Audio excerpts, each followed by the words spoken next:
Everyone welcome to another mini vlog. Mummy, పిన్ని ఇంకా మా అత్త వీళ్ళు ముగ్గురు వైజాగ్ వచ్చారు. సో ఇంకా మేము అందరం కలిసేసి సాగరదుర్గ టెంపుల్కి వెళ్దామని చెప్పి మంచిగా రెడీ అయ్యి ఇంటి నుంచి అయితే స్టార్ట్ అయ్యాము.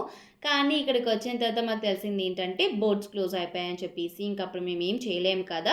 సర్లే ఇంక ఈసారికి అమ్మవారు మనల్ని పిలవలేదు అని చెప్పి ఊరుకుని పోయాము. ఈ టెంపుల్కి నేను ముందు కూడా ఒకసారి వచ్చాను, కానీ వచ్చి చాలా సంవత్సరాలే అవుతుంది అనుకోండి. అక్కడే ఉన్న ఒక కొండ మీద చర్చ్ ఉంటుంది. ఇంత దూరం వచ్చి ఏమీ చూడకుండా ఏం వెళ్తాం, అట్లీస్ట్ ఆ చర్చ్ అయినా చూద్దామని చెప్పి ఇంకా మేము కొండ ఎక్కడం అయితే స్టార్ట్ చేసాము. కొండ ఎక్కినప్పుడు మాకు ఒక్కసారి కూడా అనిపించలేదు ఎందుకురా బాబు ఈ కొండ ఎక్కుతున్నామని. ఇంకా చెప్పాలంటే ఎక్కుతున్న కొద్దీ ఎక్కాలనే అనిపించింది, ఎందుకంటే కొండ మీద నుంచి కనిపించే వ్యూ అంత బాగుంటది కాబట్టి. ఇంక ఇదేనమాట చర్చ్. ఇలానే అక్కడ వరుసగా 3 కొండలు ఉంటాయంట. ఒక్కొక్క కొండ మీద ఒక్కొక్కటి, లైక్ ఒక దాని మీద చర్చ్, ఇంకొక దాని మీద మస్జిద్ అండ్ ఇంకొక దాని మీద వెంకటేశ్వర స్వామి టెంపుల్.